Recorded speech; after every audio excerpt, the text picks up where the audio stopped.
Welcome back, Team Science. Now that you have had the opportunity to view the overview of Making Thinking Visible, you have the basic understanding of how each routine works. I wanted to give you experiences with these thinking routines using science content. For the next few minutes, you will be wearing several different thinking caps. The first cap is that of learner. You will have the opportunity to practice these thinking skills in a series of mini lessons in this virtual science classroom. The second thinking cap will be one of teacher. In this role, you will need to be thinking of how you can include these thinking routines into your lesson design. I know that through discussions in your PLCs, you will have the time to work out this thinking and truly see that these thinking skills do become routine in your classroom.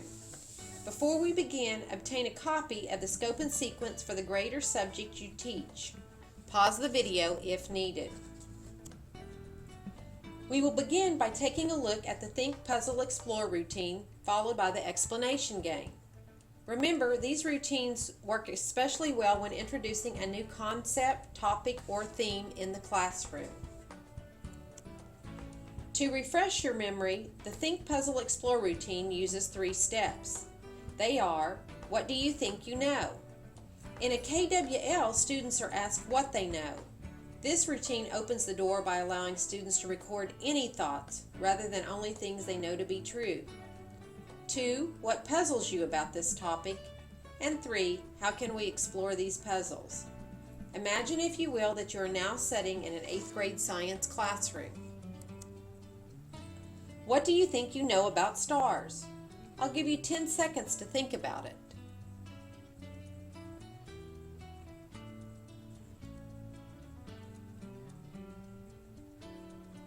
Now jot down your thinking on a sticky note or on a scrap piece of paper.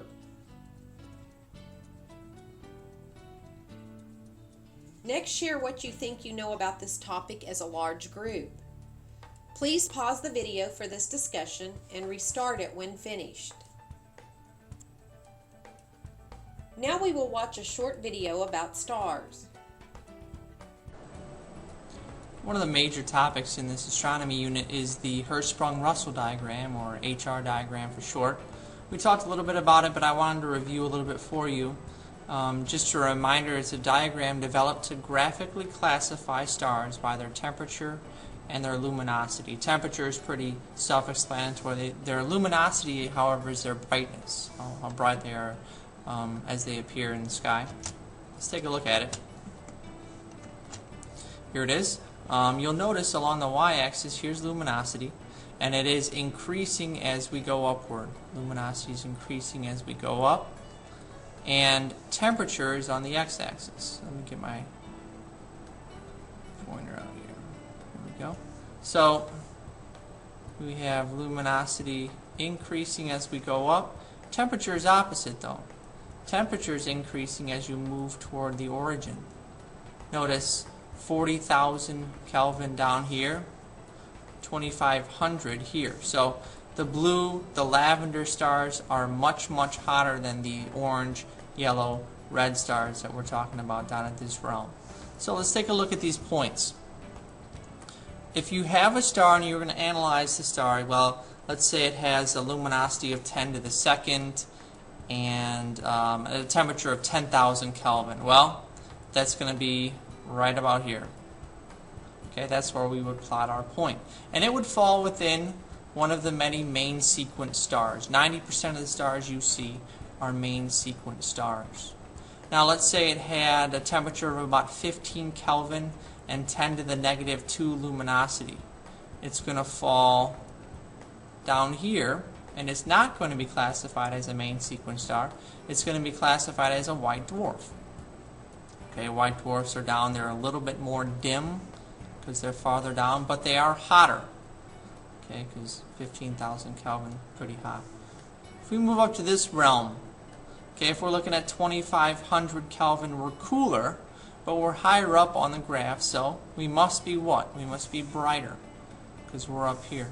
We're going to fall in the area of the giants, or if we're even brighter, we're going to be a supergiant. So let's look at what this tells us. If we find a star and we plot it here, what's its temperature?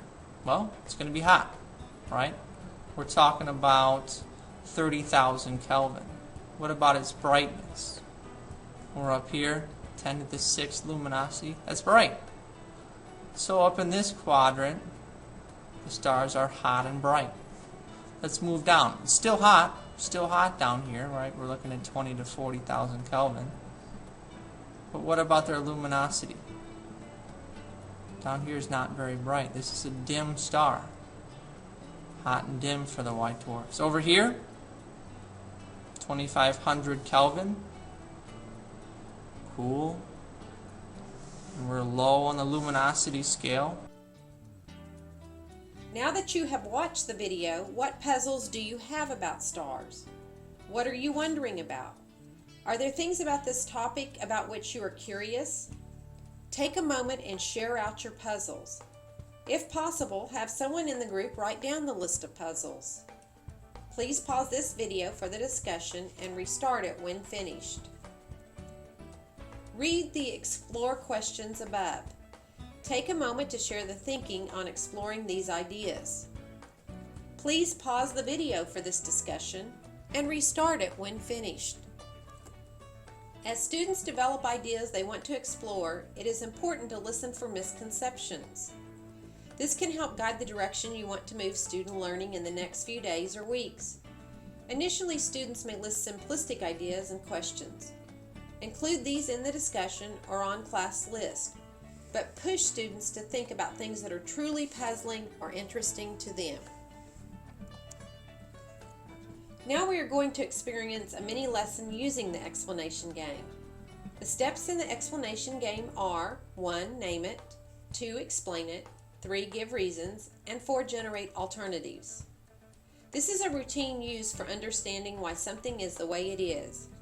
It can get at either causal relationships or explain a person. You are magically being transformed into a classroom full of 6th grade science. Don't be scared. On a scrap piece of paper, draw the chart. I will give you a moment to complete the chart. Please pause the video, and when everyone has drawn their chart, restart the video.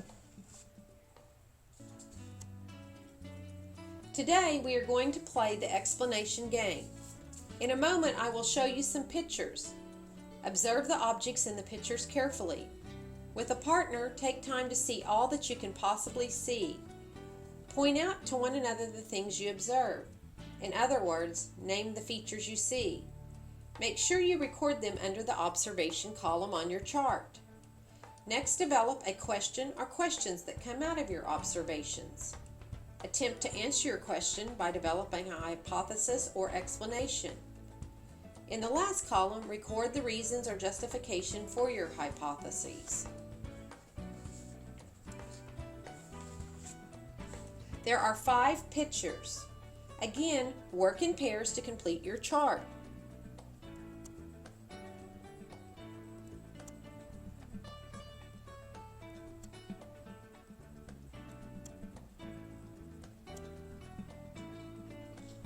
Please pause the video and restart it once everyone has completed the chart.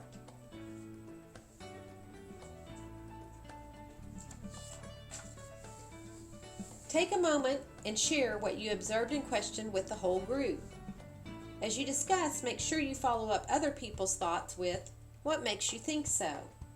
Please stop the video and restart it when the group has finished discussing their findings.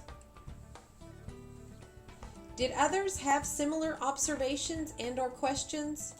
If so, did they develop the same hypotheses and justification for those hypotheses? As you probably guessed, the unifying theme to the pictures was kinetic and potential energy. Using these pictures as an introduction allows students to tie a concept to experiences they have had or seen. It also allows the teacher to listen for strengths and weaknesses in student knowledge before beginning the instruction. The explanation game can be applied to real objects, pictures, or events.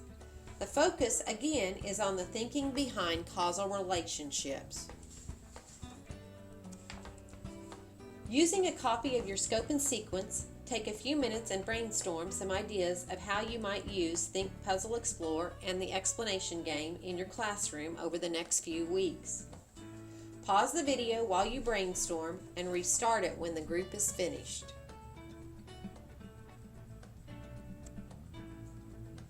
The next two routines are in the synthesizing and organizing category. Headlines and I used to think, now I think.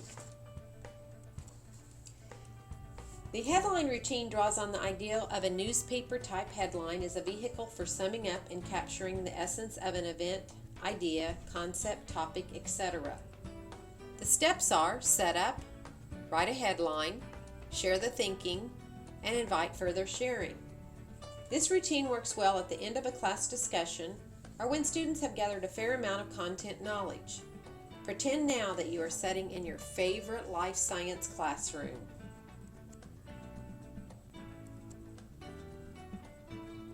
We've been studying the events that occur during respiration and photosynthesis. Write a headline that captures the most important aspect or core ideal we would want to remember. Don't forget, you have to share your thinking.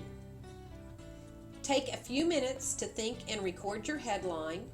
When everyone has finished, share the headlines and discuss them. Please pause the video while you write your headlines and share them. Make sure you explain the thinking behind your headline.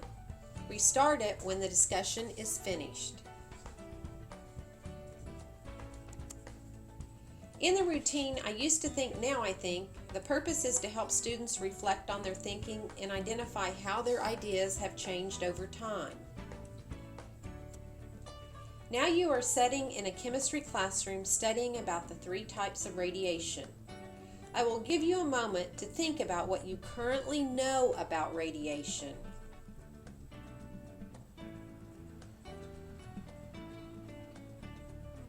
I will now play a video about radiation. The decay of radioactive materials produces several types of ionizing radiation, including alpha, beta, and gamma radiation. They have different properties and therefore different effects on biological tissue. Alpha radiation consists of high-energy helium nuclei. The range of the radiation in the air is only a few centimeters, and in water it is even lower. A normal sheet of paper would even be enough to shield from this type of radiation. In a situation where you would only be influenced externally, the alpha particles would only penetrate the outer skin layers and would not reach the deeper, more sensitive tissue or the internal organs. Alpha radiators could, however, get into the body, for example, if they were inhaled. Then the alpha radiation could emit their potential into the organs. The beta radiation consists of electrons or positrons, which compared to alpha particles have a much lower mass. Therefore, the range in the air is up to a few meters.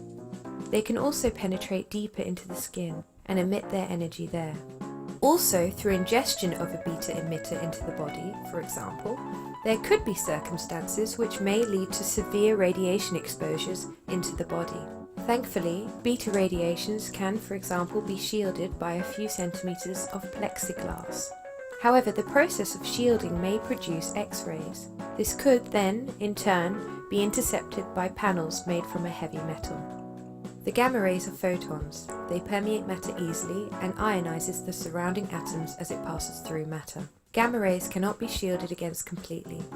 However, the intensity can be reduced by several centimeters of thick lead plates. Exactly how the various types of radiation affect biological tissue and how dangerous they are depends on many different factors. So to determine any potential danger, therefore, requires a detailed analysis, so it is not as trivial and straightforward as often presumed. After thinking about what you used to know about radiation and what you heard on this video, complete this prompt. I used to think, now I think. When you have completed the prompt, share your thinking with a partner. Please pause the video and restart it when finished with this routine. Did your thinking shift? What information changed your opinion or thoughts? Brainstorm how you might use headlines and I used to think, now I think in an upcoming lesson. Don't forget to base your uses on the standards you teach. Share your responses as a group. Pause the video and restart it once you are finished sharing. The simplest and perhaps the most powerful of the Digging Deeper routines is What Makes You Say That. What Makes You Say That involves 3 steps: setup, pushing for elaboration with evidence, and sharing the thinking. Our last stop today is a physics classroom. The What Makes You Say That routine is a simple questioning routine that a teacher can use to ask any student or group of students to reveal the thinking behind an assertion, opinion, or stance. Pretend that you are now a physics student. Look at the picture of the projectile or motorcycle. Draw a quick picture of the motorcycle's path on a piece of paper and label the forces that you believe are acting on the motorcycle. Once everyone has completed their labeled drawing, share them out loud. Make sure you ask each other for evidential clarification by saying, "What makes you say that?" Pause the video and restart it when finished. Most beginning physics students will draw 2 forces, an upward force and the downward force of gravity. In reality, there is only a downward force. Asking them what makes you say that allows you to listen for misconceptions which can be addressed later. Use this strategy to dig into that thinking. You will probably even want to layer it with other routines we've studied today. Let's practice using What Makes You Say That. Using your standards, decide how you will use it in your classroom over the next few weeks. Share your thoughts with the group. Pause the video and restart it when you have finished discussing this routine. Thank you so much for participating in these virtual mini lessons using thinking routines. When you go into the Eduphoria lesson planner, you will notice all of these routines listed in addition to the foldables and graphic organizers that were part of last year's in-service. Remember, your standards drive instruction. The strategies are just how you deliver the standards. Try to embed these thinking routines with regularity in your lesson design. If you need help implementing any of the strategies or routines, remember I am only an email or phone call away. Each of you are incredibly talented teachers, and I know you are up to the challenge of new strategies. Have a good school year. Signing off, Donna.